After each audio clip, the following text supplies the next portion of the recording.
Kuklinski, we're going to conduct a bat search here. Put your arms out.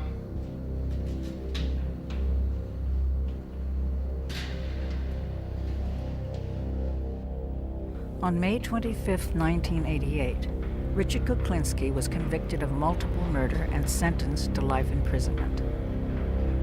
This ended 30 years of cold-blooded killing by a master criminal police called the Iceman. Richard Kuklinski is one of the most dangerous criminals we have ever come across in this state. He murdered by guns, he murdered by strangulation, he murdered by putting poison on victims' food. He did all of this at the same time while exhibiting a normal, placid family existence. His wife, his children were uninvolved in his criminal activities. Yet, we are faced with evidence, convicting evidence of numerous grisly murders.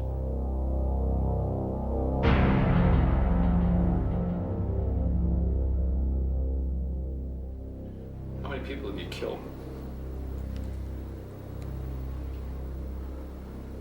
I have an approximate guess.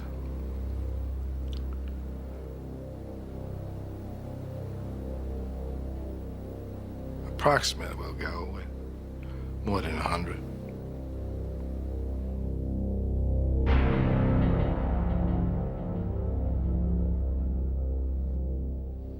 How do you feel about killing? I don't. It doesn't bother me. It doesn't bother me at all. I don't have a feeling one way or the other. I think if I had a choice, I wouldn't.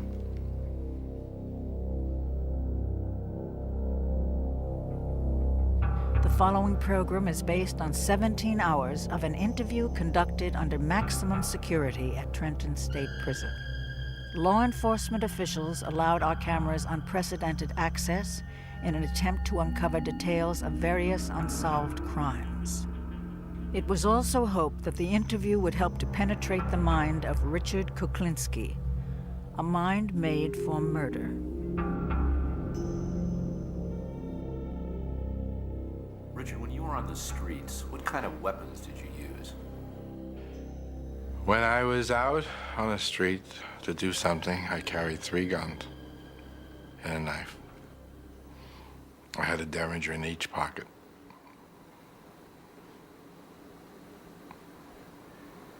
And a gun on my ankle, a bigger gun just in case, and a knife. And it all depends how it came about. You indicated yesterday that you used a shotgun. Some guy with a stoplight or something like that, or? I had a red light. We were following this fellow. I pulled up at a red light, came alongside of him, and shot the shotgun, took his head off. He never saw the green light. It was a sawed-off shotgun. It was very, as a matter of fact, when it happened, it surprised me. I expected the man to die, but it really surprised me when it took his head off. It was something I didn't expect. Richard Kuklinski is not a serial killer. He's not a drug-crazed, wild man running around with a machine gun. He's not a person that is driven by perverse sexual desires. He doesn't drink. He doesn't gamble. All of these things, which many persons that are involved in killing and murders often are motivated by. Richard Kuklinski, instead, is nothing more than a predator on human beings. His motivation is greed, and his method of murder is very varied and very extreme. Richard, I understand that you're an expert at the use of cyanide. How many times did you kill with it? Quite a few. What's the different ways you use cyanide? You could put it in liquid form. You could, person could say, for instance, a person could be in a bar. You bunk into them possibly by mistake, or say you were intoxicated, spill the drink on them, and leave. Everybody just looks around, thinks you were drunk or that you just had an accident or something, and meanwhile, it's soaking through their clothes into their pores and into their system. And eventually, they'll die. I've been in a restaurant where we were eating, and the guy went to the bathroom, and while he was in the bathroom, we put a little boost in his food, and he was rushed to the hospital after that, and he died, and they buried him. I'm not exactly sure what they put on, what they attributed his death to, but you know, it wasn't homicide. Somewhere, and I don't know where, he picked up on cyanide poisoning as being a good way, a good, quick way to kill somebody. It's such a good way to kill somebody that that's the gas that's used in gas chambers. I mean, cyanide in a gas form, which is similar to cyanide in a being eaten form, kills very quickly. It kills faster than arsenic, faster than strychnine, and it's hard to detect if it isn't specifically looked for. He murdered, sometimes months apart, years apart. He used different methods. He would go so far as to plan in his crimes the actual deceit of law enforcement. By that I mean he would on occasion murder someone, cut their body, wrap them in layer after layer of plastic bags and material, and then deposit the body many, many miles from the murder scene. What is it to dispose of something? You throw it away. You throw it anywhere. It all depends. If you don't want it found, or if you want it found. If you want it found, it doesn't matter, you just leave it there. If you don't want it found, you could take it somewhere. You could bury it. You could put it in a big drum. You could put it in the trunk of a car and have it crushed.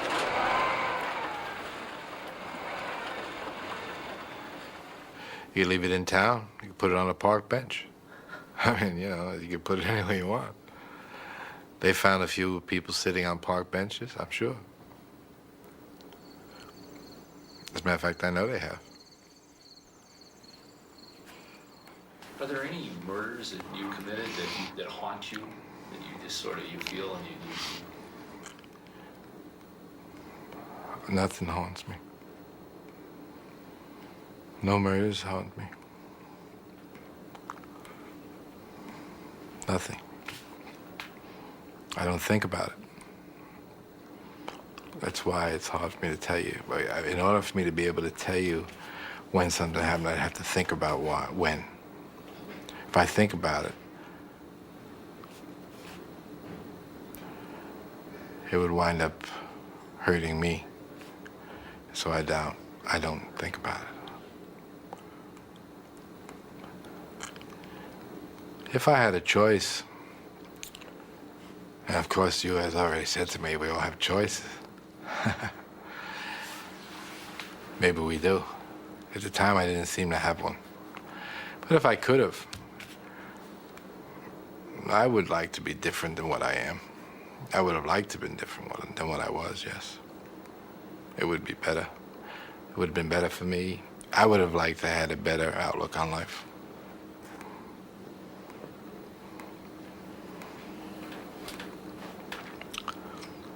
But I can't change yesterday. Richard Kuklinski was born April 11, 1935, in a low-income public housing project in Jersey City. His father was a brakeman for the railroad, and his mother worked in a meatpacking plant. I didn't like my father, as he would beat me just because he felt like it, to get my attention, I guess.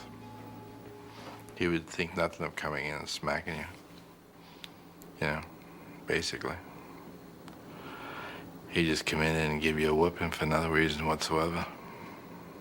And my mother was cancer. She would destroy everybody. She thought I took too long to do something. She didn't hesitate to give me a swat here and there. And she didn't just use her hand. She would hit me with a broomstick or something like that. It hurt. As a matter of fact, she broke the broom on me more than once. Richard's mother believed that harsh discipline at home should go hand in hand with a rigid religious education. I was raised Catholic.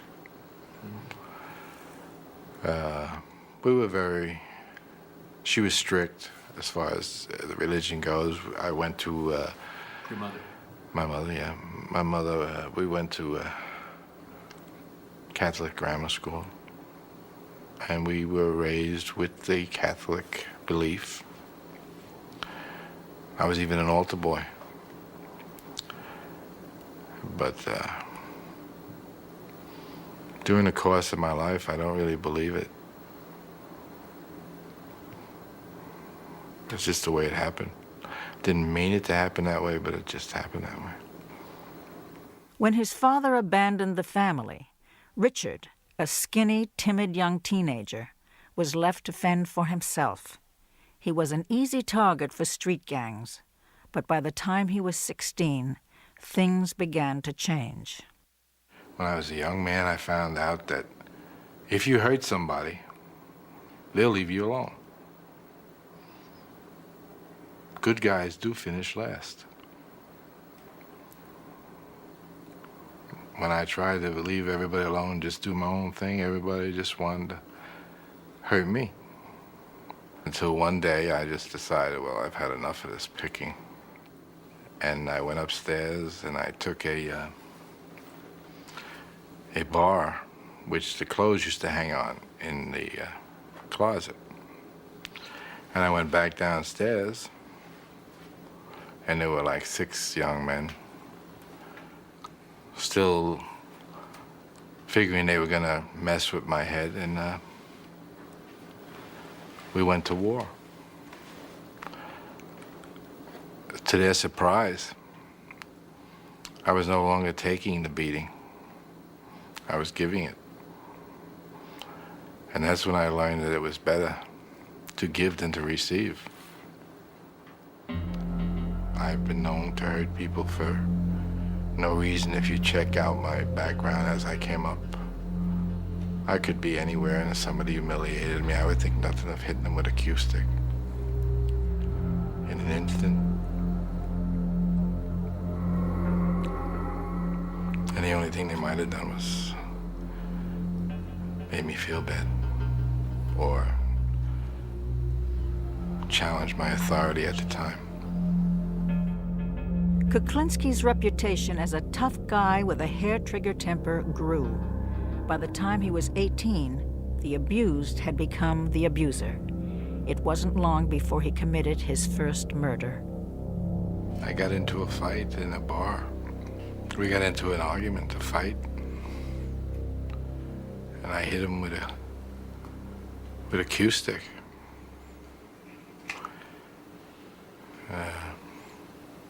A few too many times. And he died.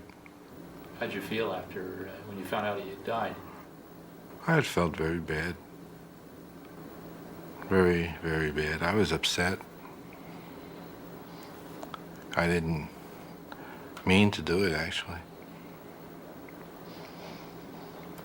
But surprisingly, I felt sadness, and after a while, I felt something else. I didn't feel sad. It was sad along with some sort of a rush that I had control. And if you mess with me, I guess if you mess with me, I'll hurt you. By the time he'd reached his 20s, Kuklinski had become a petty crook and pool hustler. Then his life changed. In 1960, he met a pretty 19-year-old girl named Barbara Pedrin. He was absolutely flowers at the door every day and considerate and romantic and all of the things that anybody could hope for, dream for. He bought me beautiful things. We went fun places. He was happiest when we were together. He was happiest when just he and I were together. He and Barbara had 3 children. But with just an 8th grade education, he could only get low-paying jobs that didn't pay enough to support his growing family. I didn't have the capability of getting a better paying job. Was I going to push a yarn truck the rest of my life? Make a menial amount of money? I couldn't have afforded 1 child, let alone 3. He went to work at a film lab, where he began to pirate pornographic films and sell them to outside sources connected to the Gambino crime family. This connection led to other criminal activities, and it wasn't long before he went from being a small-time hood to a big-time killer. He worked as a hitman and associated with a gang that worked out of the notorious Gemini Lounge in Brooklyn. Above the lounge was a mafia killing factory where victims were killed and dismembered. Hacked bodies were packaged in plastic bags and carted away. Kuklinski was the perfect enforcer. He was brutal, and he knew how to intimidate. If people owed money, they either paid up or paid with their lives. Most people paid their bills. Some didn't. I remember one guy, he was owed a lot of money. Well, I guess considerable amount of money.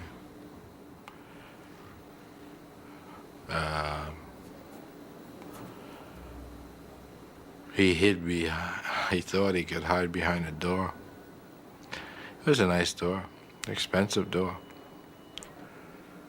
Anyway, most people don't realize that when you come to answer a door, if there's light in the background, the person on the outside can look through the peephole and see the guy coming to the door. So he came to the door, I asked who it was, and he looked through the peephole. And he never saw what hit him. For Richard Kuklinski, murder had become a way of life, and the macabre became the commonplace. Did you ever use a chainsaw? I mean, To cut someone up? Yes. I've done that. To dismember them, yes. Not to kill them, no. what was it like to cut somebody up with a even though the guy was dead? How did it feel to cut some guy up with a chainsaw? I didn't have any feeling one way or the other.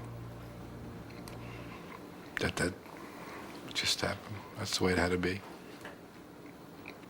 Messy. Yes. Yes, it was.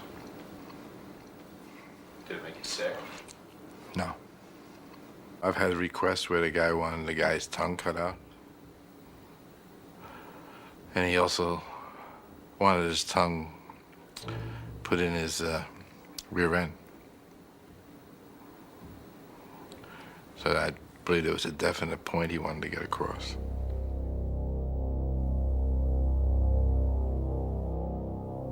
I have an experience that I don't know if I should tell you or not. that it probably would offend a lot of people. I don't know. I don't think I'll go into that. Go ahead. Yeah, it's not a good one. No, go ahead, tell him.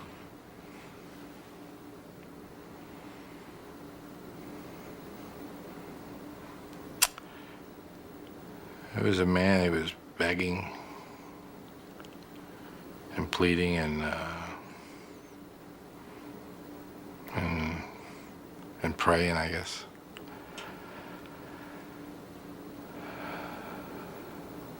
And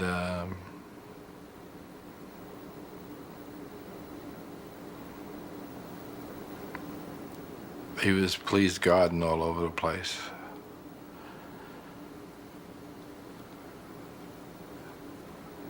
So I told him he could have a half hour to pray to God. And if God could come down and change the circumstances, he'd have that time.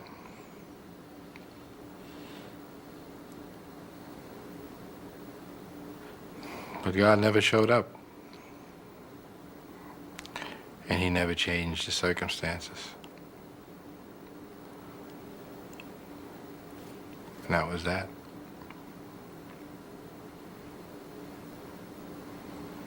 It wasn't too nice.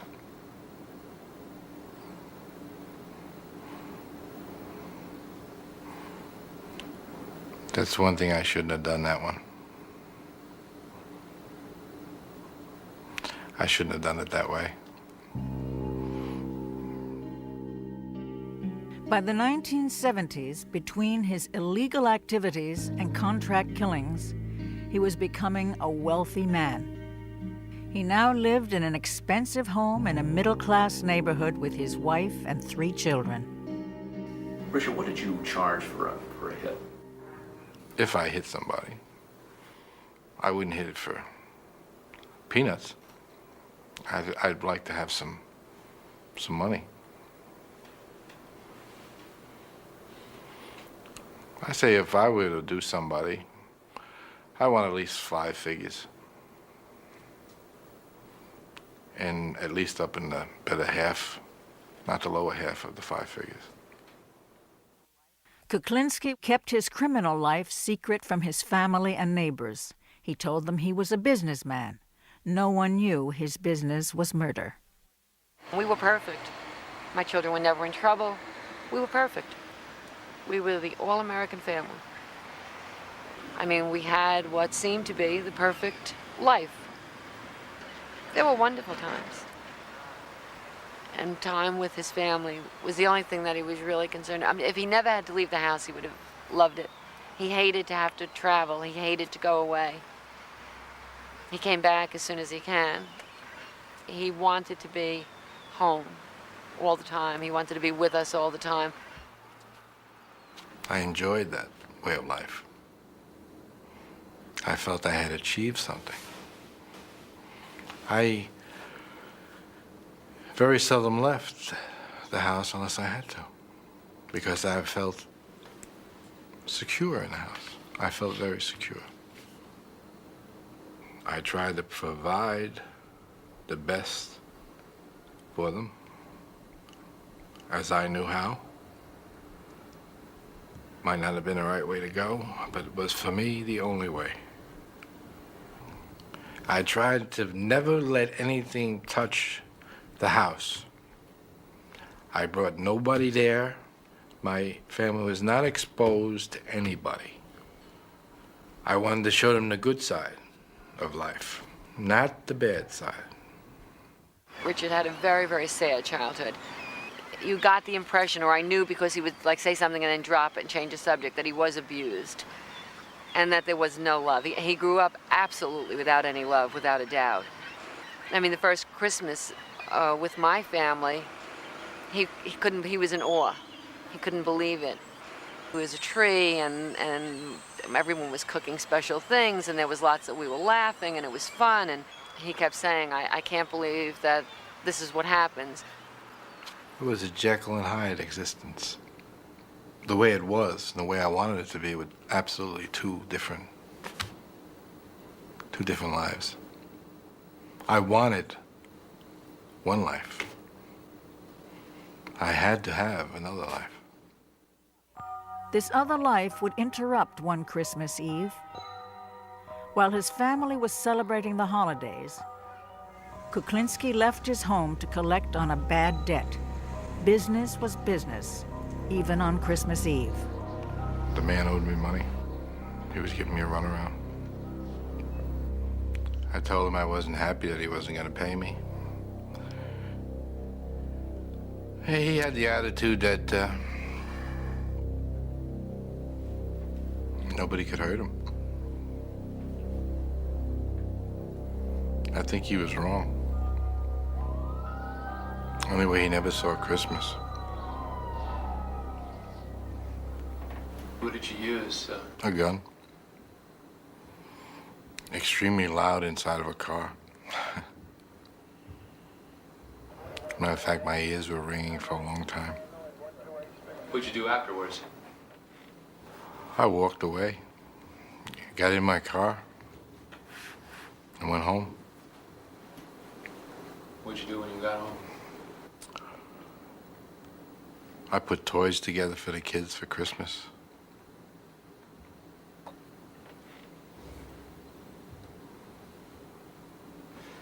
I saw the broadcast while I was putting the toys together that came down.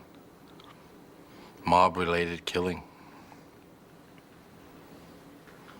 That was the first time I knew I was mob-related. How'd you feel?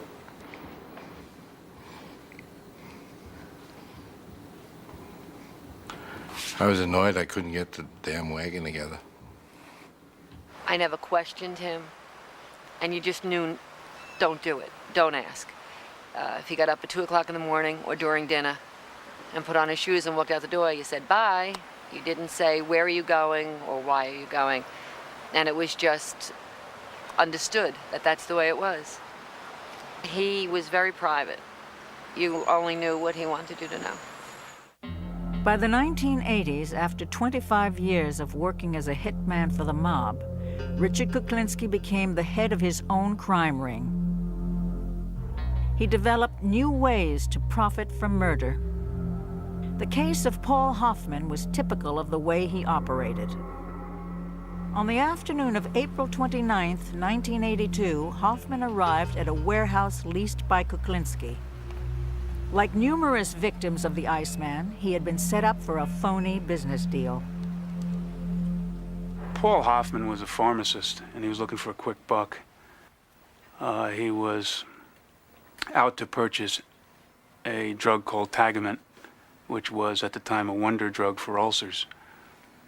And he felt that if he could purchase a large quantity of this Tagament at a very low price, that he could indeed make a huge profit on that.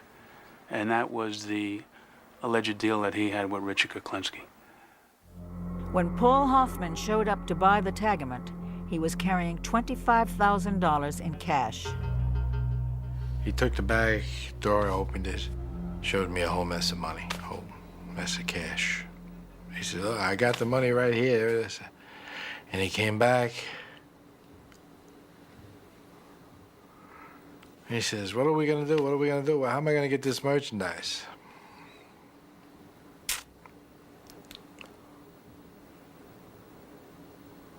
I put the gun under his chin, and I said, "There is no merchandise." And I shot him.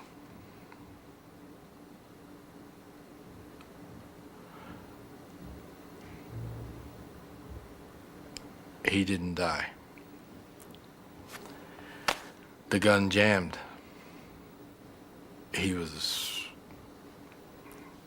gurgling. I had hit him. It was, blood was pouring out of his mouth. And,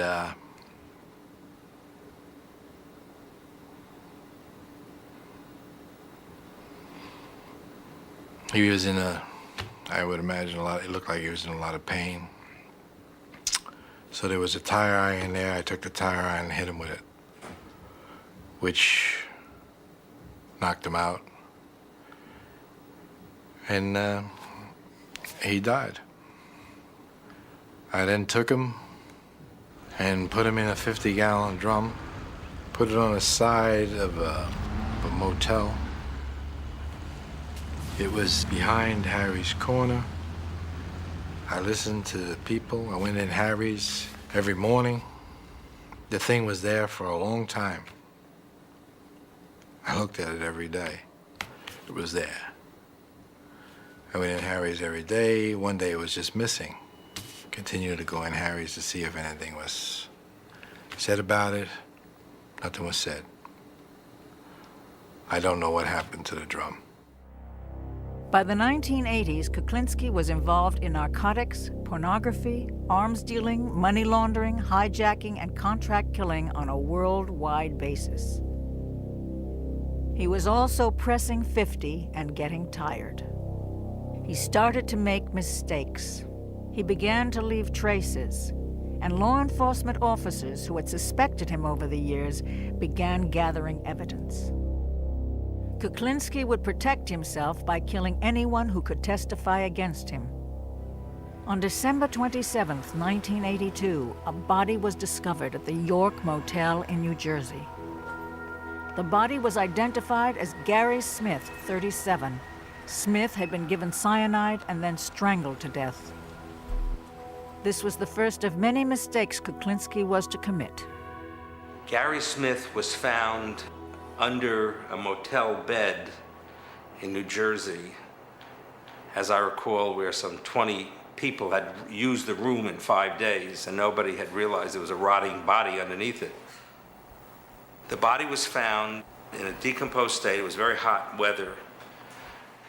Smith would have not been identified as a murder victim if he had died only of the cyanide. If the cyanide had worked and he had died and he didn't need to be strangled, that ligature mark around the neck wouldn't have been seen, and he would have been possibly a drug addict overdose, or lots of other things of a non-homicidal nature would have to be considered. On September 25, 1983, the body of Louis Masgay was found. As he had done many times before to confuse the time of death, Kuklinski had frozen the body in an industrial freezer. This was the murder that earned him the name of Iceman. This murder was also his second deadly mistake. He did too good a job in that body, because he left that body in the freezer for 2 years, then took the body out and dumped it in Rockland County, and the body was found before it had fully thawed out. So the doctor doing the autopsy, the medical examiner in Rockland County, when he opened the body up, saw ice inside the body in the summer's day and said, "There's something wrong here. This guy could not have died 2 days ago the way he looks like from the outside." On May 14, 1983, a bicyclist was riding down a lonely road in a wooded area and saw a buzzard feeding on a body. It was Daniel Deppner, 44, the third business associate of Richard Kuklinski, to be found dead.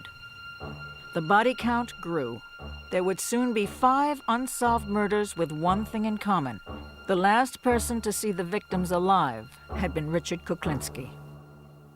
After 30 years of getting away with murder, Richard Kuklinski's time was running out. He had been under investigation for 3 years, and the police were beginning to put the pieces together. What I told my superiors in Trenton was that, hey, look, you know, we can check with the FBI and we can see that there's a certain number of given serial killers roaming around this country of ours. But take a good hard look at what we got here. We got Richie Kuklinski, and there's only one of him. In 1986, a division of the New Jersey Criminal Justice Department set up a task force made up of federal, state, and local law enforcement agencies. The task force analyzed existing investigative material and gathered new information. They had one mission: to arrest and convict Richard Kuklinski. When I first read the file, which at the time was nothing more than a compilation of several different unsolved homicides, the more you looked for connections, the less you found in this particular case, because there was different types of murders, different devices used. The final method that was used was, in fact, the introduction of a undercover federal agent, Dominic Polifrone, who was able to win Mr. Kuklinski's confidence and was able to record conversations where he detailed his participation in these murders. I portrayed myself as a hitman. I told him I worked for the wise guys downtown New York, and my brother was a good fella downtown, and I went by the name of Dominic Michael Provenzano. You willing to go out on a contract? If the price is right, I'll talk to anybody. Yeah? Sure. And you mean to tell me your way is nice and clean and nothing fucking shows up? Well, it may show, my friend, but it's quiet. It's not messy. It's not noisy. It's not, you know. Yeah, but how the fuck do you put it together, like, you know what I'm saying? Oh, there's always a way. There's a will, there's a way, my friend. We used to sit down, we'd talk. Either we'd go to those tables over there and get away from people, and we discuss how to murder people. You know, I just have a few problems I want to dispose of. I have some rats I want to get rid of. Yeah.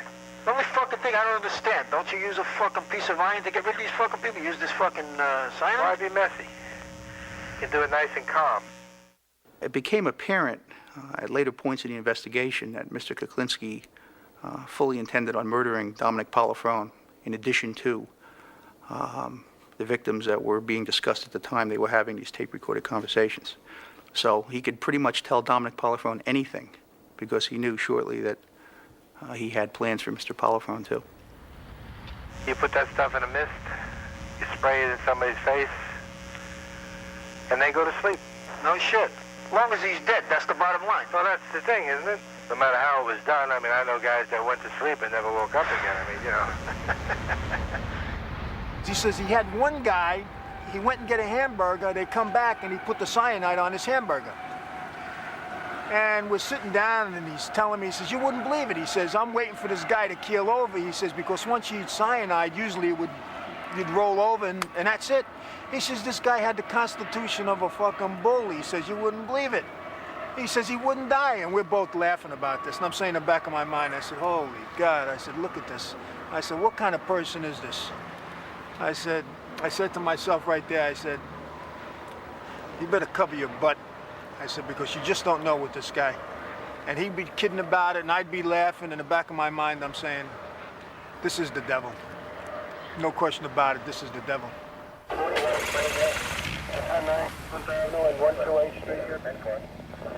On December 17, 1986, the Special Task Force set up a roadblock and arrested Richard Kuklinski outside his home in Dumont, New Jersey.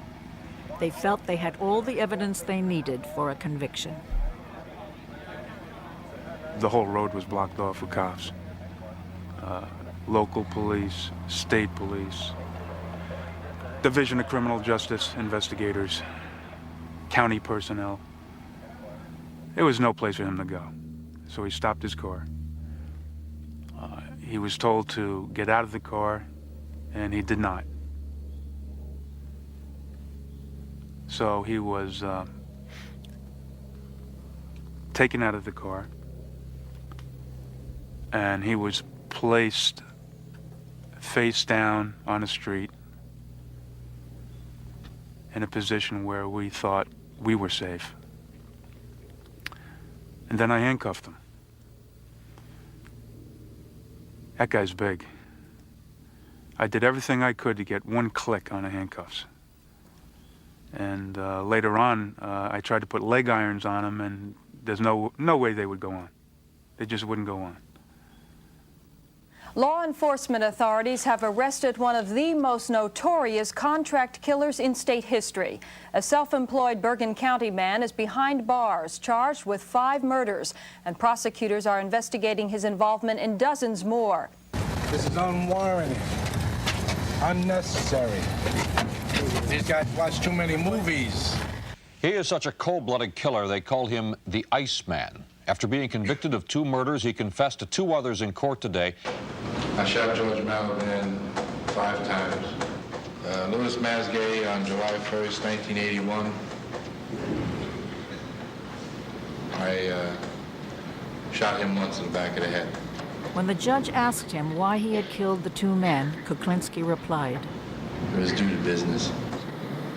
Dominic Polifrone's tapes had nailed Kuklinski, but in court, the Iceman greeted the undercover cop with a smile. He seemed to be quite cheery about saying hello to you. Well, I reciprocated. The only thing is, I'm going home, and he's going to a different environment at the present time.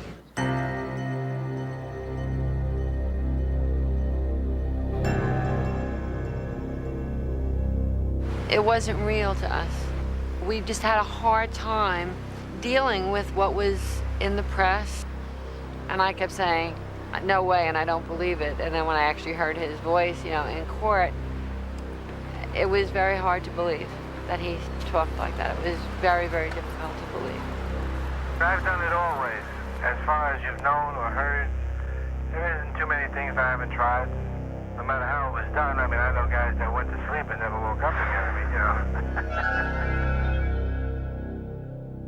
The consensus of the federal, state, county, and local law enforcement agencies that were involved in this investigation is that Richard Kuklinski is one of the most dangerous criminals we have ever come across in this state. Further, it's our feeling that he is of such a diabolical, methodical type of killer that it's very possible that when all is said and done, we still may never know how many people he has actually killed. What Richard has been accused of and found guilty of and spoke to you about goes against God and man. I have very strong feelings. I am totally anti-violence. I mean, as are my children. And I can't make those wrongs right. I can't make them right in my own mind.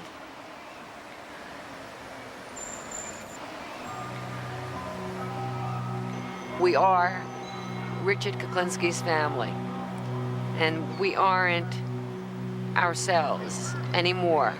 We're Richard Kuklinski's family.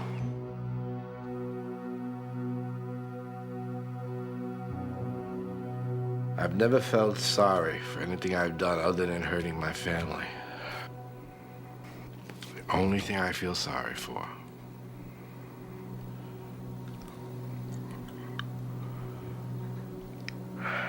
I'm not looking for forgiveness, and I'm not repenting.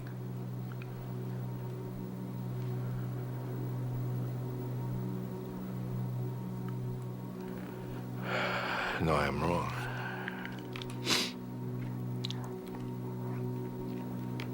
I'm wrong. I do want my family to forgive me. Oh, boy. I'm gonna make this one. Oh, shit. This would never be me. This would not be me.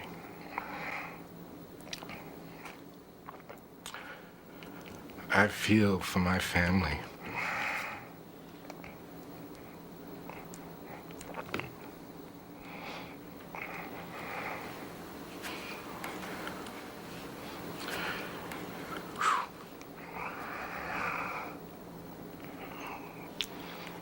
You see the Iceman cry. Not very macho.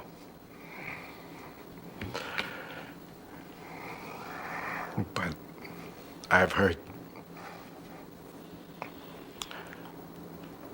people that mean everything to me.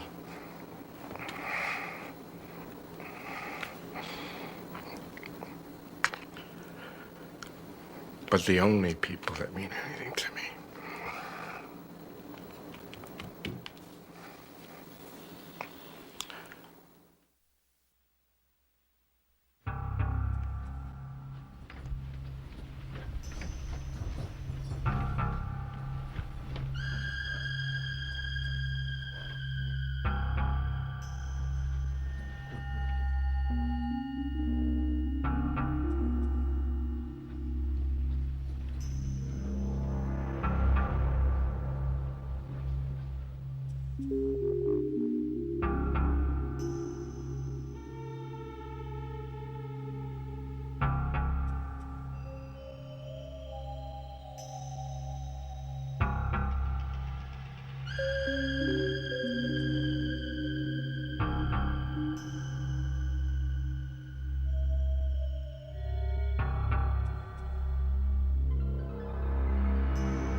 I would move heaven, hell, and anything in between to get to you. You wouldn't be safe anywhere if I was mad at you. And that's not bull, Dip, that's truth. I've went up against people. You could pull a gun on me, and if I'm mad at you, I'm coming forward. You'd have to shoot me to stop me. And if you don't kill me, you're stupid. Because the next time you see me, I will kill you.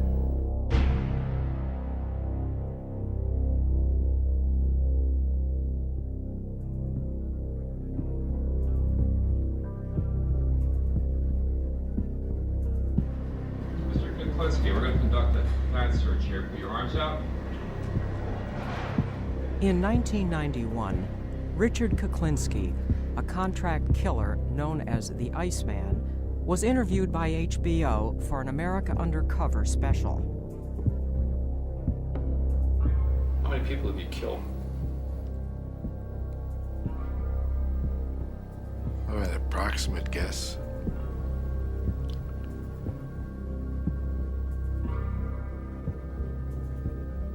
Approximate, we'll go with more than 100. After a lifetime of killing for hire, Kuklinski was finally caught by an undercover ATF agent wearing a hidden wire. You willing to go out on a contract? If the price is right, I'll talk to anybody. Yeah, but how the fuck do you put it together, like, you know what I'm saying? Oh, there's always a way. There's a will, there's a way, my friend. Richard Kuklinski is one of the most dangerous criminals we have ever come across in this state. He murdered by guns. He murdered by strangulation. He murdered by putting poison on victims' food. He did all of this at the same time while exhibiting a normal, placid family existence. His wife, his children were uninvolved in his criminal activities. Yet, we are faced with evidence, convicting evidence of numerous grisly murders. In 1986, the ATF and the New Jersey Organized Crime Task Force set up a roadblock outside Kuklinski's home. It took 5 men to bring down the 6'5", 300-pound killer and force handcuffs on him. The Iceman's career as a master criminal was finally over. Richard Kuklinski knows he will never get out of jail. With nothing left to lose, Kuklinski reveals new secrets about the years he spent as a contract killer for the Gambino crime family, and tells what happened in his life that turned him into a man law enforcement called the Iceman. I hated my father. If I could have, I probably would have killed him. Probably would have felt good about it, too. My father would beat me just if I looked at him. He gave me this impersonal feeling I have to when people die in front of me, especially loudmouth people. Loudmouth people remind me of my father. Once a loudmouth person starts with me, I love it. That's the only excuse I need. One night in a bar, a loudmouth made the mistake of insulting the 18-year-old Kuklinski in front of people. A couple of hours later, the Iceman saw his chance to get even. I come out of this bar and I see him sleeping in his car. I said, I got you, little sucker, now I got you. I'm gonna light your fire. And I did. I got myself a bottle, some gasoline, and I threw it in the car with him.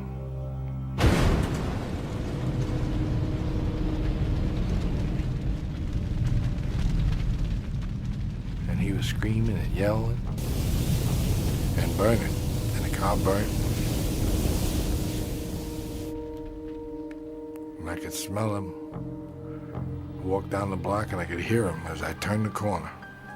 He was still yelling.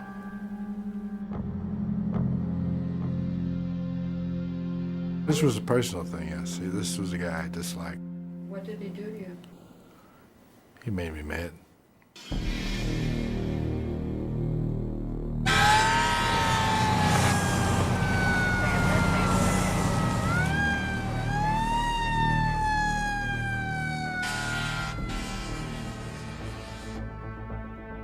By the age of 25, Richard Kuklinski had no problem with murder. But now he wanted to get paid for it. There was money in contract killing. To prove himself, he auditioned for Mafia capo Roy DeMeo. He said, well, I would expect you to, if you came with me, I'd expect you to, if I told you to whack somebody, you'd whack him. Without any question. So I said, well, I could probably do that. He says, you probably could do it, or could you do it? Do you think you could do it? And I said, yeah, I think I could do it. So he told Freddie to get the car, got the car, he and I got in the back seat, Freddie was driving. We drove someplace, I don't know where it was someplace in New York. And we were sitting there for a while. We got to wherever we were going. We were sitting there for a while, and a man came in the distance. He was walking his dog, it looked like. So he said, all right, take this guy down. I said, which guy are we talking about here? So he says, the man walking the dog. So I got out of the car and I started walking towards the man. And the man was walking his dog just like a regular guy. As he passed me, I turned around and shot him.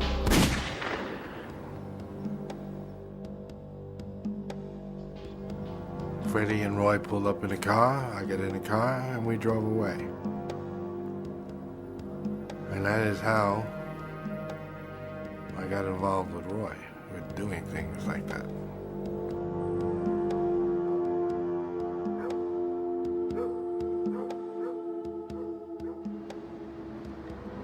Roy DeMeo's hangout was the Gemini Lounge in Brooklyn, New York.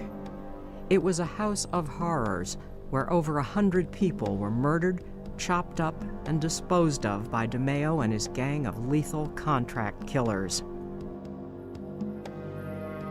After proving himself, Kuklinski quickly became one of DeMeo's favorite enforcers. DeMeo ordered the hits, and Kuklinski executed them without question.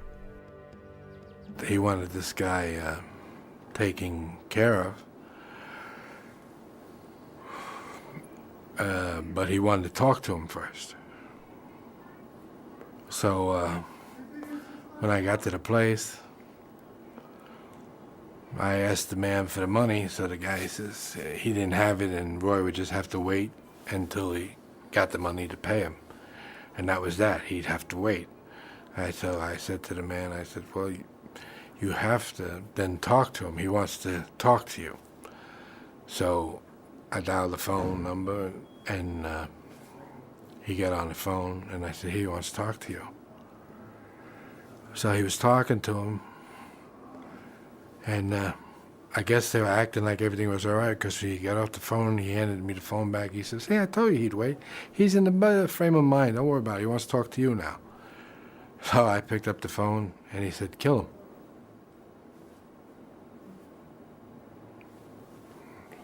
So I shot him. Hung up the phone and walked away.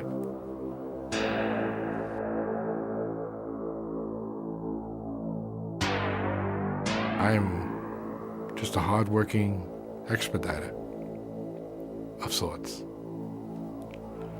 I looked at myself as a person who did something that somebody wanted done, and they paid me a good price.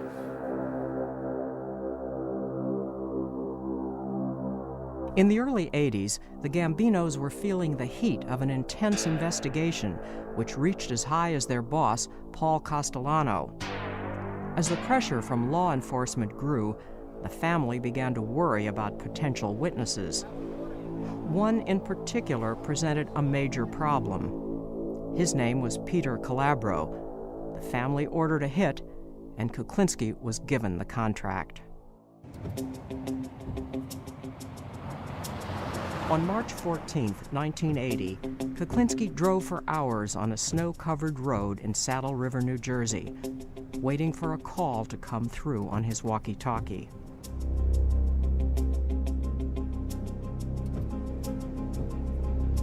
I get a call that they're on their way.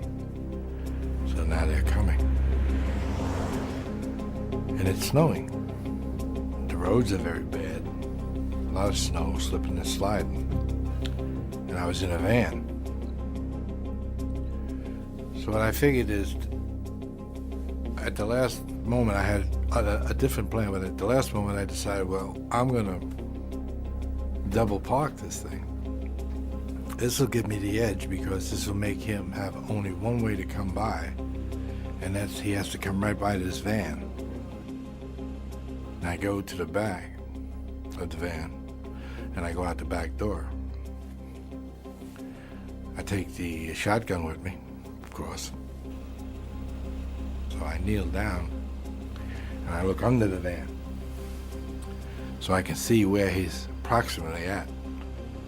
And so I watch him come up to where he's almost in the front of the van, and I stood up. And as he's going by the van,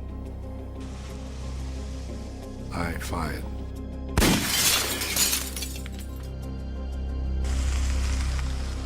I never knew the man, what he looked like or what his job was. Then I found out the next day that he was police.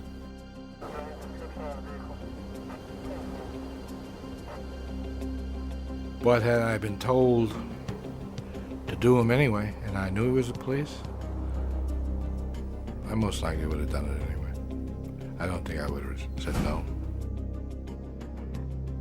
Kuklinski had killed a cop who had gone bad, selling information to the Gambinos. A cop who was eliminated before he could turn state's witness. For Kuklinski, contracts like the Calabro murder were strictly business. They gave him the money he needed for his family. The Iceman was leading a double life. He lived on a quiet street in Bergen County, New Jersey, surrounded by neighbors who had no idea they were living next door to a mafia hitman. He was determined that no one, not even his own family, would ever find out who he really was. I never questioned him, and you just knew, don't do it, don't ask. If he got up at 2 o'clock in the morning or during dinner and put on his shoes and walked out the door, you said bye. You didn't say, where are you going or why are you going? And it was just understood that that's the way it was. I was the happiest when I was with Barbara. Never involved her in anything I ever did. Never told her anything I did. If I did, I probably would have shocked the pants off her. She knew I had a violent temper, and I did have a violent temper. But I don't think she thought I would go as far as I did go.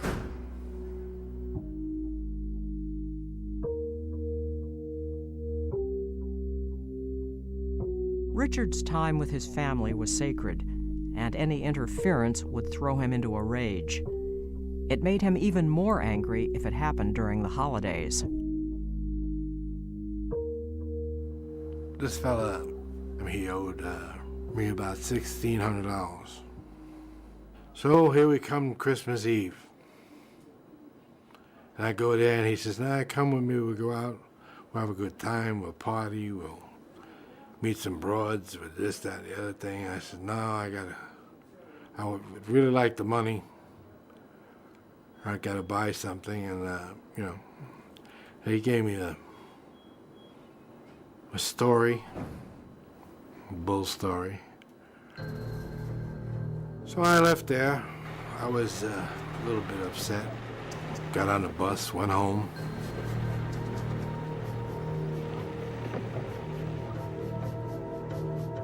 I was putting the toys together for the kids, and this thing was really bugging me. It was annoying me. It was just making my whole disposition bad. Thought just occurred to me, this is bullshit. It was Christmas Eve, after midnight. His family was sleeping. Kuklinski got in his car and drove to New York City. I went to the bar. They told me he just left and he was parked a couple blocks down in the parking lot. I believe the parking lot was closed, but he was parked in there. I saw his car. His car was running, but it had snow on it.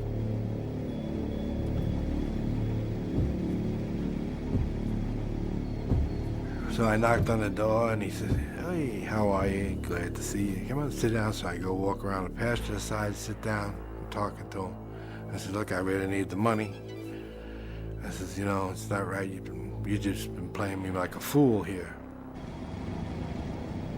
I had this pistol in my hand, and he just was annoying me to no end with his babbling. And he was just going on and on. And I fired. And I couldn't see a damn thing because there was snow on the windows. And when that flash went off, I just had spots before my eyes. My ears were ringing because the noise inside the car when the gun went off. I couldn't hear, couldn't see. Then I panicked, because now I don't know what's going on. Anyway, I had caught the guy in the temple, and as he moved back, the second shot caught him in under the chin. Only about the time I could see, I reached in the man's pocket, and he had a roll of money. I took my $1,600 off him, put the rest of the money of it, that was his, in his pocket, got out of the car, and walked away. And that's what had happened one Christmas Eve in New York City.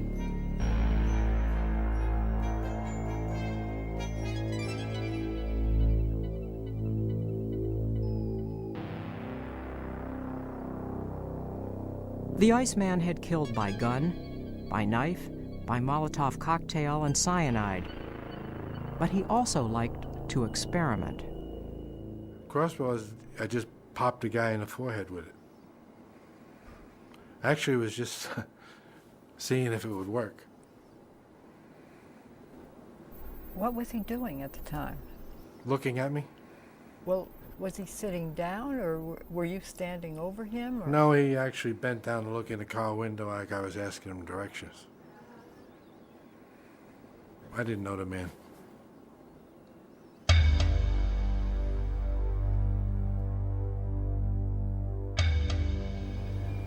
Was this a contract murder, or was it something out of anger, or was it a personal thing?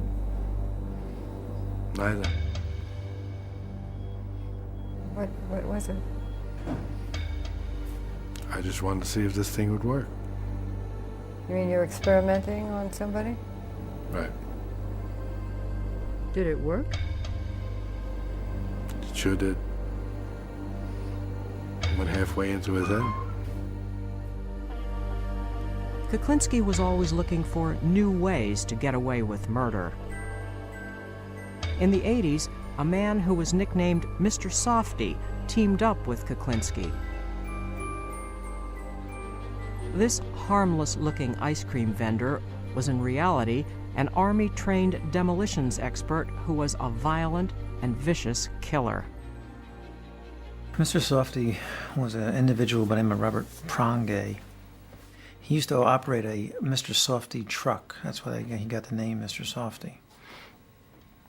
He became friendly with Kuklinski, very friendly with him. And it is our opinion that friendship led to Richard Kuklinski learning a lot about killing with different types of chemicals, including cyanide.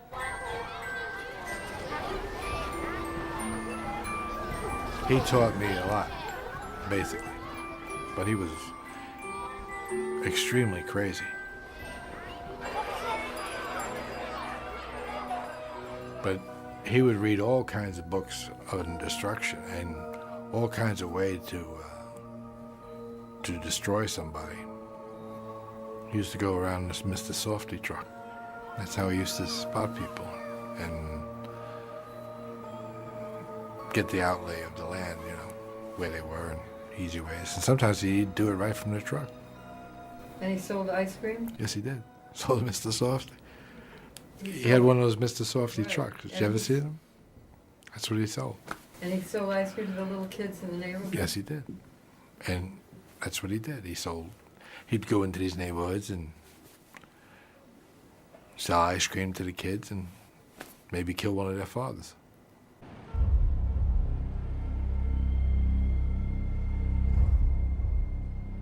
On August 9, 1984, Mr. Softy was found dead, hanging out of the driver's side seat in his Mr. Softy ice cream truck. He had been killed by multiple gunshot wounds to the head.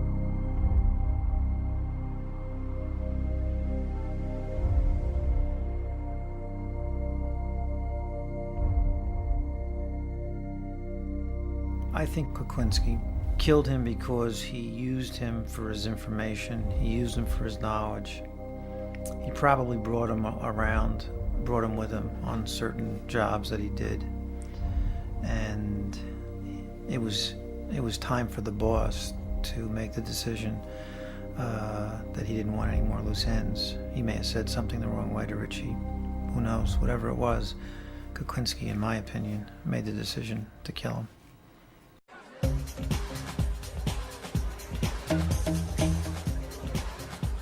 After Prongay's murder, Kuklinski was hired for a dangerous contract no one else would touch. It was here in a crowded discotheque that the cyanide killing techniques learned from Mr. Softy paid off. Couldn't get to this person. He was in a disco. So I was really in a bad way because there was a time schedule involved. And I happened to be watching these people, and there was a couple of gay people dancing and whatever, and nobody was paying them no mind whatsoever. They were walking anywhere, going anywhere, because people basically don't look at gay people. But the idea came to me, yeah, try to act gay, but how in the hell am I going to get by? A 300-pound gay man. I mean, you know, that's a little bit far-fetched. So I went to the extreme of far-fetched. I got this loudest costume you'd ever want to see on. I mean, I went full-blown gay person. Of course, maybe the other gay people are going to be pissed off at me, but I'm not saying anything bad about them. But I got this canary yellow sweater and these bright pants, and I got these elevated shoes, which I'm told to be good. Now I got these thing shoes on, and I acted like a full-blown gay person. I mean,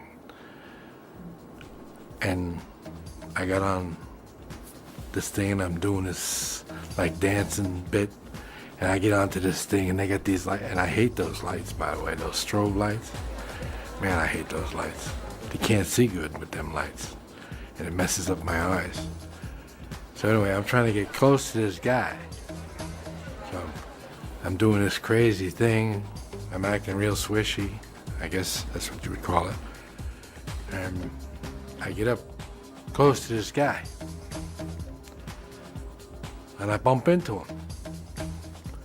But everybody's bumping into everybody.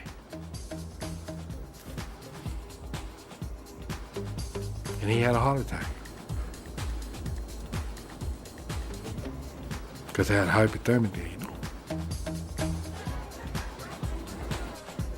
When I bumped into him, I popped him with the needle.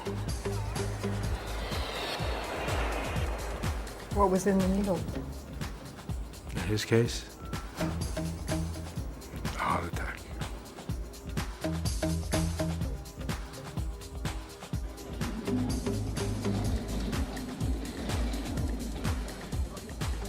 There was no doubt that Richard Kuklinski was a stone-cold killer, and most people thought that's why he was called the Iceman.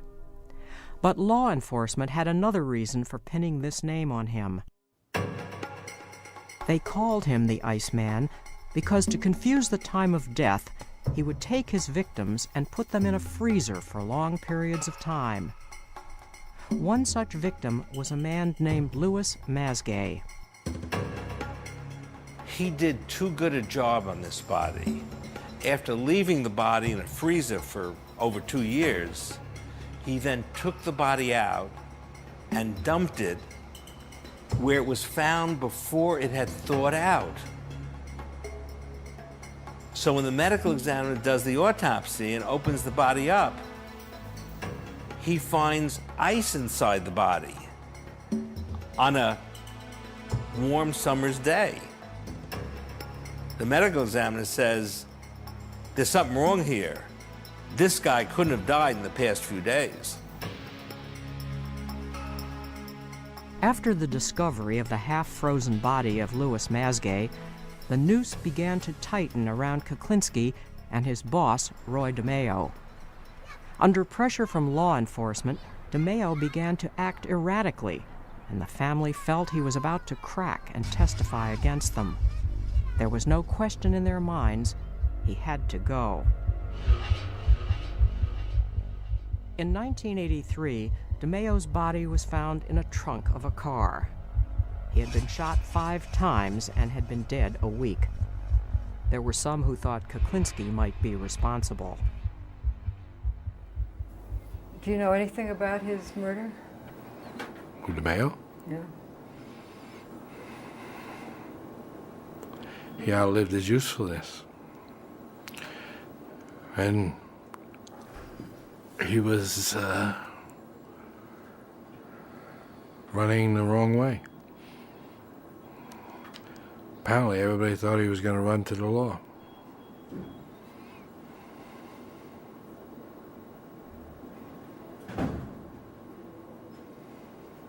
What did you feel when he was killed? What did you feel about it? I was all broken up over it. I got a bridge for you, too. I want to sell you. What? I got a bridge for you, too. I want to sell you a bridge. I wasn't broken up over him. That was my attempt at levity. But I thought at the time it couldn't happen to a nicer person. If somebody had to die that day, it was a good day for him to die.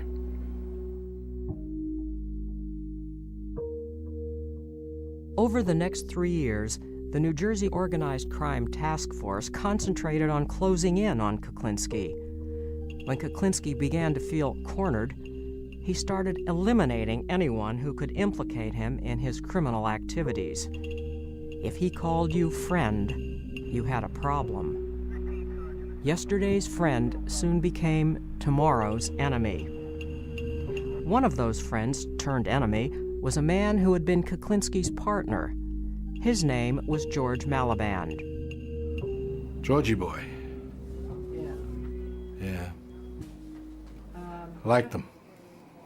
Actually, yeah, really liked him. One of the few people I ever really liked. But Malaband had developed some bad habits. He racked up thousands of dollars in gambling debts to loan sharks. Kuklinski had vouched for him and told Malaband he'd better pay up. Then Malaband made a fatal mistake. He told Kuklinski that if he didn't back off, he would hurt his family. Which really struck a nerve with me. It upset me, but I was trying not to get upset with it at that time. Because I figured he was just nervous maybe and he was just spouting off, but apparently he wasn't. But the Iceman couldn't forget that Malaband had threatened his family, and several weeks later he began to plan his murder.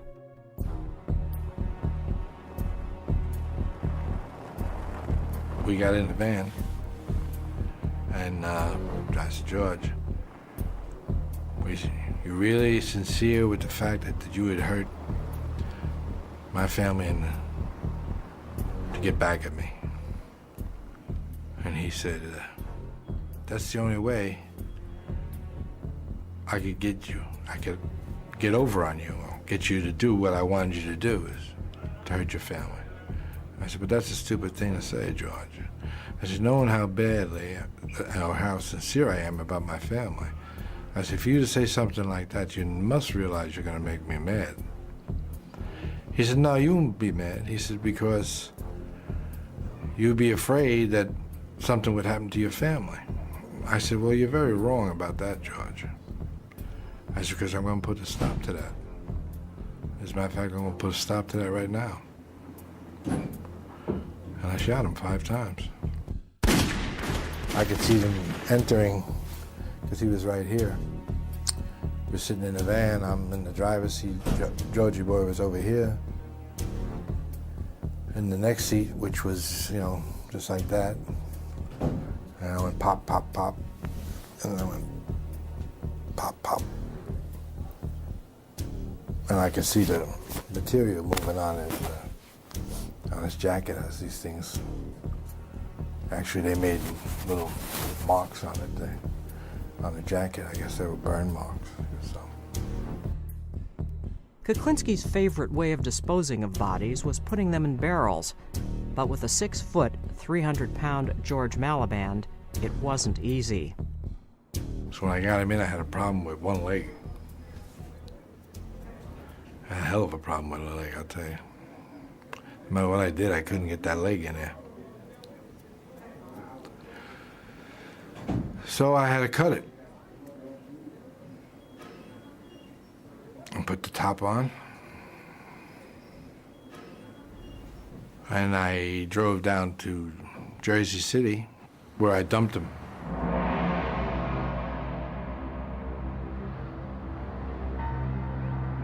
The next morning, a passerby noticed a dented steel drum turned over on its side. When he walked over to get a closer look, he saw a pair of legs, one of them bloody and hacked.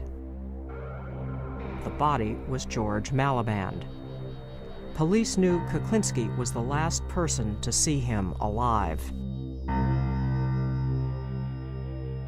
The New Jersey Organized Crime Task Force now had just one mission: to gather the evidence to arrest and convict Richard Kuklinski. The final method that was used was, in fact, the introduction of a undercover federal agent, Dominic Polifrone, who was able to win Mr. Kuklinski's confidence and was able to record conversations where he detailed his participation in these murders. I portrayed myself as a hitman. Told him I worked for the wise guys downtown New York, and my brother was a good fella downtown, and I went by the name of Dominic Michael Provenzano. I just have a few problems I want to dispose of. I have some rats I want to get rid of. Yeah. The only fucking thing I don't understand, don't you use a fucking piece of iron to get rid of these fucking people? You use this fucking cyanide? Why be messy? You do it nice and calm. The tapes made by the undercover agent had nailed Richard Kuklinski, and his career as a contract killer was finally over. At his trial, his family learned for the first time that they really didn't know the Richard Kuklinski who was also capable of being the deadly Iceman. Richard Kuklinski is now serving multiple life sentences in New Jersey State Maximum Security Prison. Ironically, his younger brother Joey is also serving a life sentence in the same prison. When Joey was 25, he was convicted of raping and murdering a 12-year-old girl. After he strangled the girl, he dragged her body over 2 adjoining rooftops and threw her and her pet dog to the street 40 feet below.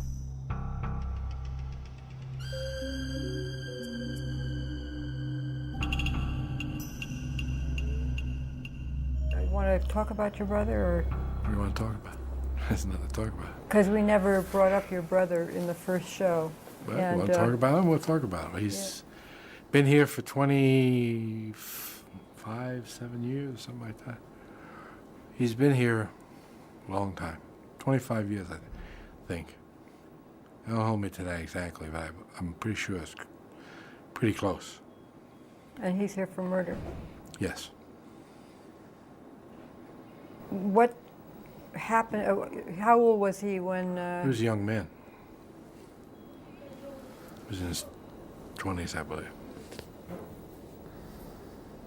And what went wrong in his case? Do you think he still was a product also of, what you went through? We come from the same father. Do you see him, Richard? I pass him. What do you say? Just hello and keep on walking? How you doing, Joe? How you? Take care. That's it? Told you I have dual short stories. That's being over friendly with my brother. Does he try to talk to you? He says less to me, as a matter of fact. Sometimes he doesn't even answer me, I don't think. Thinking about it. That's too bad. Depends how you look at it.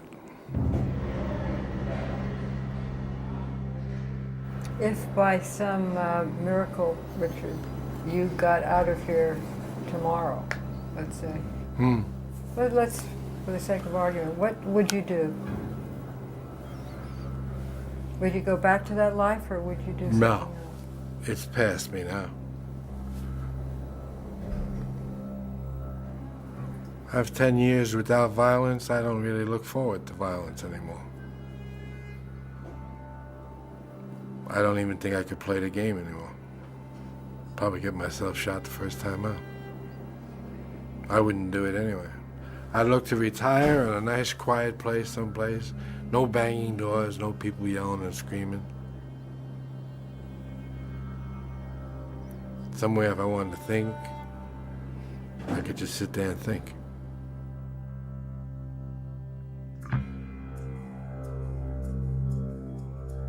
Is there anything you wouldn't do, Richard, for a contract murder? Yes. What wouldn't you do? I wouldn't kill the child. And most likely wouldn't kill a woman.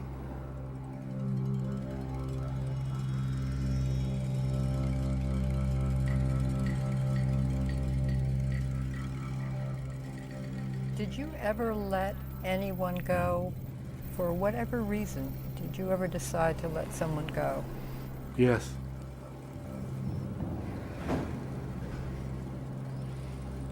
But then I thought better of the idea and shot him anyway.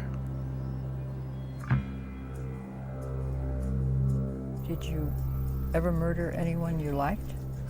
All my friends did. At one point in time, I'm sure I liked them. But not at the moment of killing them. I might have even liked them then.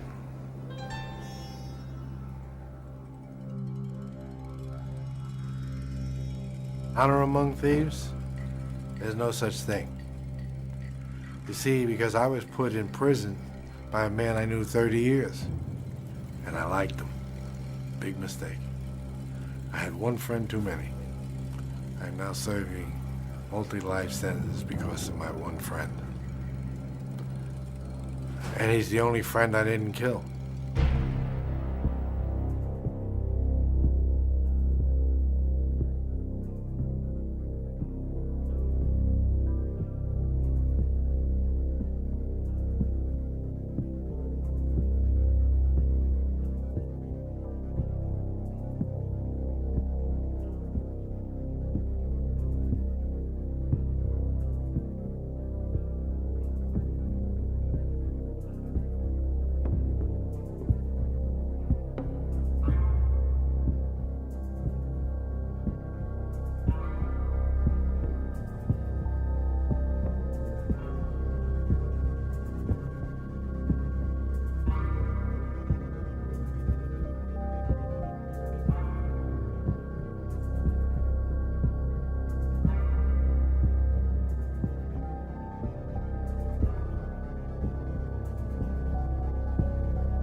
Hoffa? Yeah.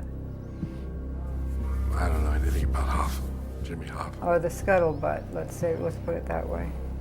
Scuttlebutt, in a Japanese car. Supposedly it was picked up, put in a drum, put in the trunk of a car, put in a crusher with other cars, crushed, and shipped overseas. That's what I heard. Don't know. I think the last time I asked you that, you thought he was a Toyota. Could be a Toyota. Some little Japanese car.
Now, log on to HBO.com and find out more about this documentary and others in the award-winning America Undercover series. Informative, interactive, intriguing. America Undercover at HBO.com.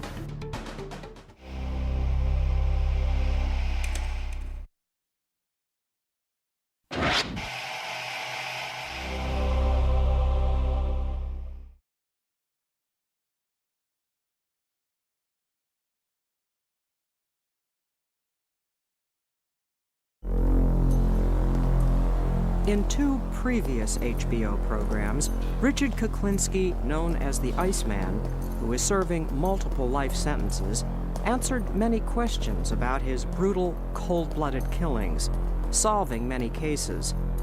But the unanswered question remains, why? I was a person who was able to hurt somebody at any given time. with no remorse.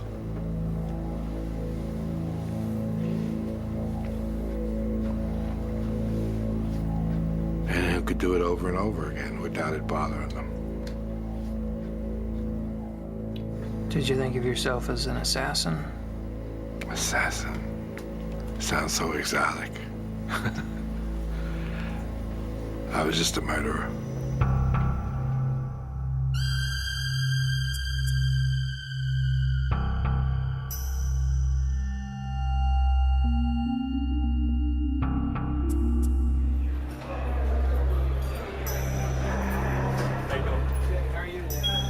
In July of 2002, HBO invited Dr. Park Dietz, a world-renowned psychiatrist and consultant to the FBI, to search for an answer to the mystery of the twisted criminal mind of Richard Kuklinski. With the Iceman's cooperation, Dr. Dietz spent 13 hours over 4 days talking with him to try to understand this human killing machine. If I understand you correctly, you're positive you killed more than 50 people, and Definitely. you think you probably killed more than 100 people. Definitely. You're sure of that one, Definitely. but not sure it's more than 200. I wouldn't say definitely to that. Maybe yes, maybe no. I would say less than 200 people. Well, you tell me. It's not less than 200 people. You killed more than 200 people. Sure. Yep. I killed, basically, 100 people when I was a young man, before I even knew anybody. Too much. One part of my life, I killed people for nothing. Just for somebody to look at me wrong, I would kill them. Stab them, shoot them. You tended to shoot people up close and personal. Definitely. I wanted to tell them just before they left. I wanted to say goodbye.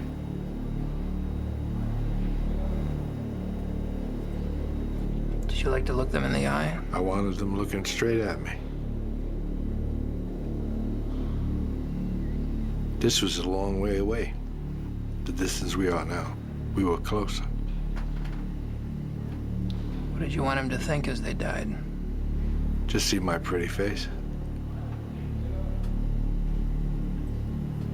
I take it to them. But the last thing they ever saw was me. And if they carry that glimpse to eternity, infinity, or whatever it is, they're gonna be thinking of me all that time. I'd be looking in their eyes. I would see the blankness come over it. I'd watch them die. I just didn't shoot them and walk away. I saw the surprise, the shock, the blank. Psst. They're gone. And all I saw was my reflection. But that's it. Did you have a favorite place you'd like to shoot? A favorite? Yeah. Well, most of the time, if you're up close, you shoot them under the chin.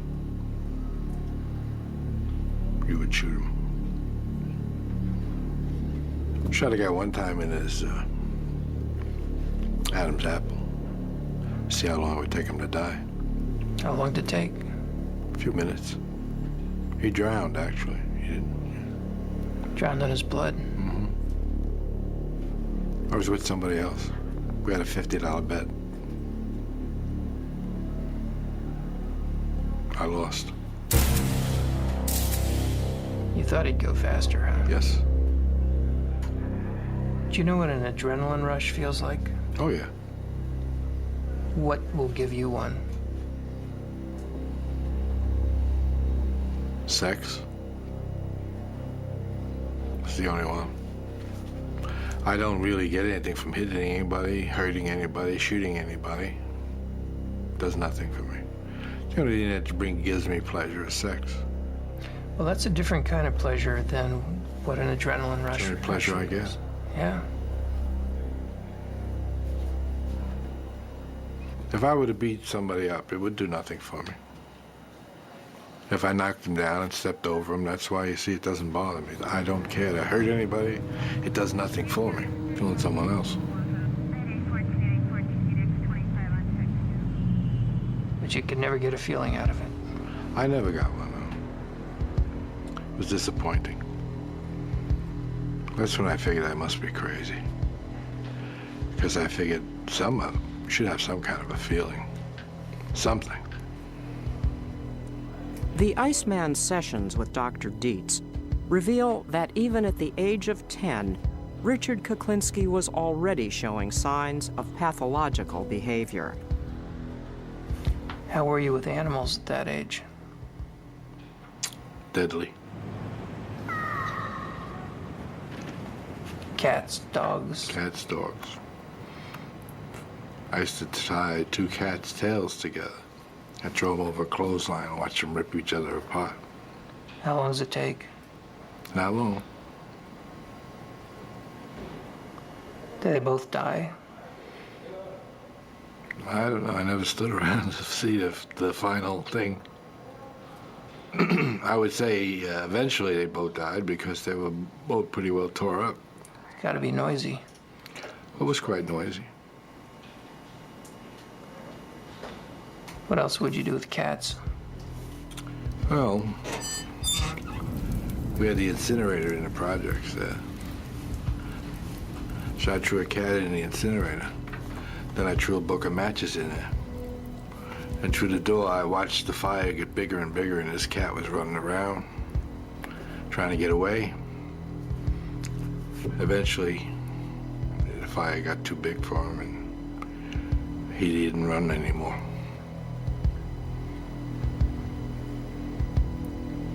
You only did one cat? No. That was a pastime. Did they all behave the same way? Most, one almost got out the door. He almost jumped back up, came out the door, I threw him in. Because that's where I was looking, and he almost came back out. How about dogs? I've kicked them off the roof. Tied them to the back of a bus. Then they'd just be dragged once they got tired. Never saw the end of those things, so just did it. Do you remember any feelings associated with it? I don't think so.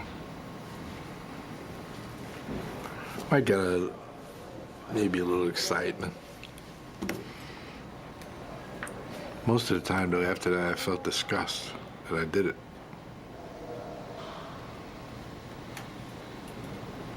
Because I didn't really do anything that took any kind of a challenge. I just did it on some kind of helpless nothing. They couldn't stand up to me anyway.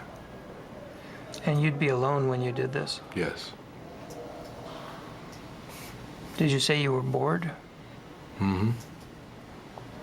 Is that mostly what it was about, fighting the boredom? Probably. When you had nothing to do, so look for some, break the monotony. Richard's father, Stanley, was the adult who had the most impact on his childhood. It was from him that Kuklinski learned how effective violence could be. What's the worst beating you ever took from your old man?